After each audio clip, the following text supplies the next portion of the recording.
this week we're going to be reading the book To the Future, Ben Franklin. Chapter 1 is called No Joke. It was a hot summer afternoon. Jack and Annie sat in their living room.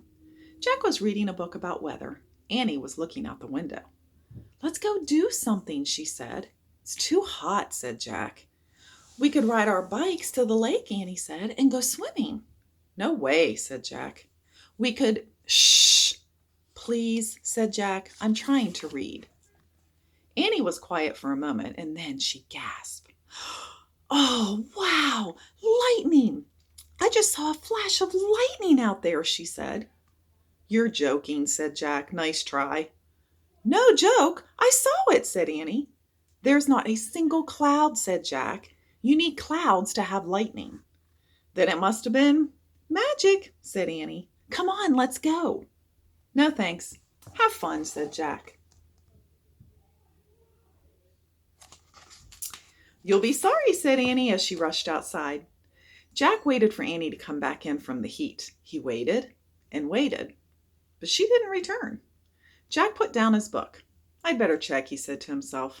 He picked up his backpack and headed outside. "Oh, man," Jack thought as he headed up the sidewalk. "It must be 100 degrees in the sun." By the time Jack reached the Frog Creek woods, he was sweaty and out of breath. He crossed the street and walked between the trees. Even in the shade, the air was muggy. Jack tramped through the woods until he came to the tallest oak. "Hey there," said Annie. She was leaning against the trunk of the tree, next to a dangling rope ladder. "I told you it was no joke," said Annie. "Right, no joke," Jack said with a grin. Annie grabbed the ladder and started up. Jack followed. As they climbed into the magic treehouse, golden sunlight slanted across the floor. The warm wood had a deep, rich smell of summer. In a shadowy corner was a piece of parchment. "A note from Morgan," said Jack. He picked up the note and read aloud. "In old Philadelphia, a paper must be signed. Help Dr. Ben make up his mind." "Dr. Ben?" said Jack. "Is Ben his last name or his first name?" Annie shrugged. "I don't know," she said. "Keep reading." Jack kept reading.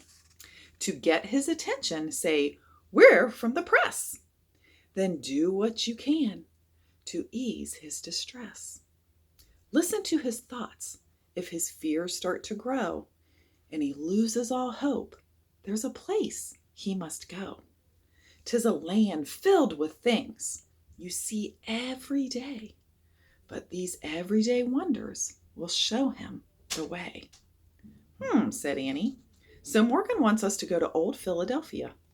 We have to find someone named Dr. Ben. Then we need to help him make up his mind to sign some kind of paper? That sounds easy." "Yeah, definitely easier than going to a Roman army camp or an island about to have one of the worst hurricanes in American history," said Jack. "Philadelphia's not that far from Frog Creek," said Annie. "They're both in Pennsylvania." "Yep, my class took a field trip there," said Jack. "It's not that far in miles, but old could mean we're going back in time." "That's okay. Old Philadelphia sounds charming," said Annie. "Charming?" said Jack.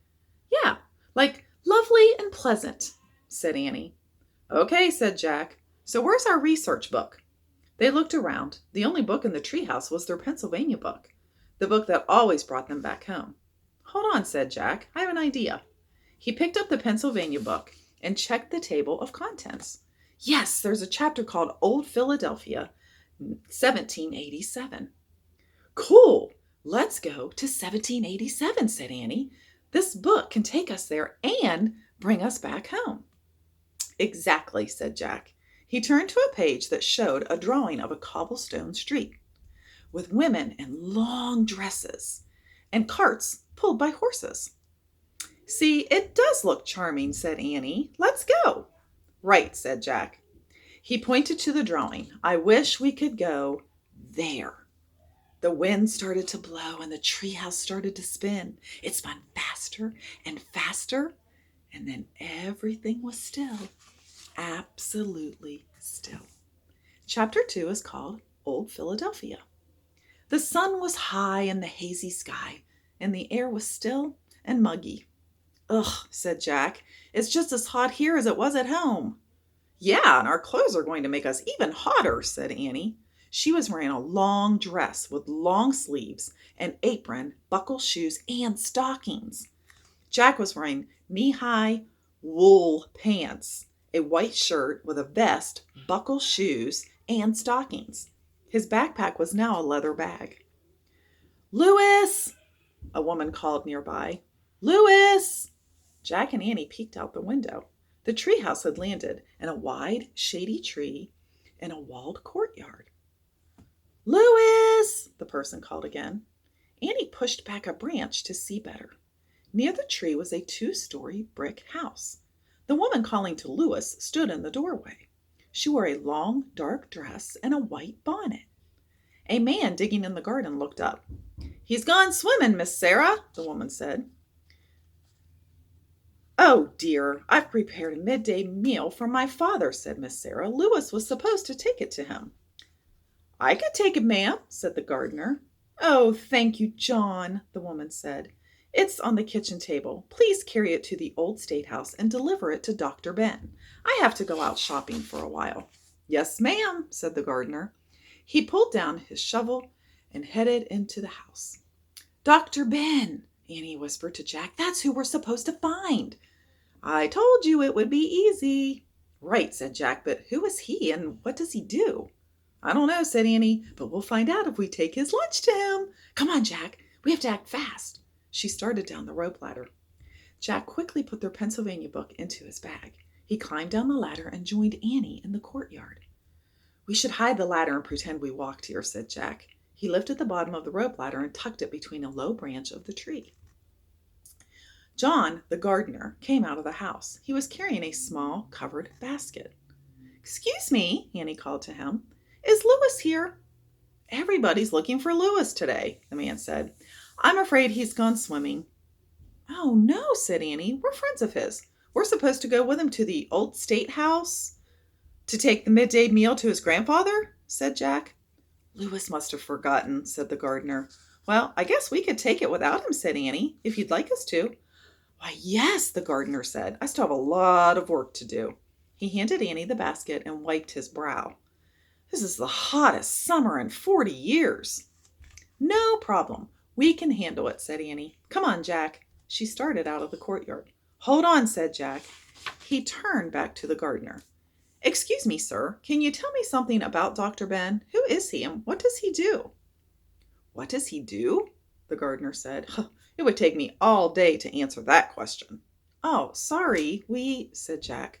But the gardener kept talking. He's one of the smartest human beings of all time. He once stole thunderbolts right out of the clouds. Oh, okay, said Jack. Is this guy trying to be funny? He wondered.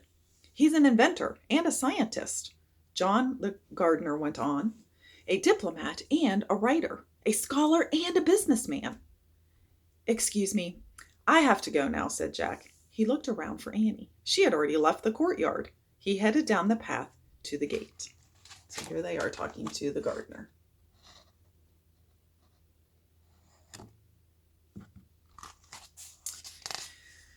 There's no one in the universe like him, the gardener called after Jack. I'm telling you the truth. He pulled lightning right out of the clouds. Poor guy's been in the heat too long, Jack thought. He waved goodbye and hurried out of the courtyard. He didn't see Annie anywhere. Jack ran down a short alley to a dirty, noisy cobblestone street. The street was full of wagons and buggies. There were shops and houses on either side. Jack looked around for Annie. Jack! Annie ran to him carrying the food basket. Where were you? I tried to ask the gardener about Dr. Ben, said Jack, but the guy didn't make sense. Don't worry, we'll find out soon, said Annie. I got directions. We go down Market Street, turn left onto 5th, and then right onto Chestnut. So here's a picture of the street.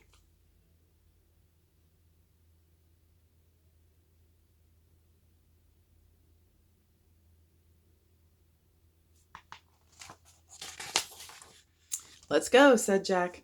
Jack and Annie squeezed past shoppers. They wove around carts loaded with fish and fruit. They stepped over garbage littering the cobblestones. They passed by crowded, smelly horse stables. Phew, said Annie. Yeah, bad, said Jack, holding his nose. With his other hand, he waved at the flies buzzing around his head. No wonder the gardener didn't want to deliver Dr. Ben's food basket, thought Jack. Charming old Philadelphia didn't seem charming at all.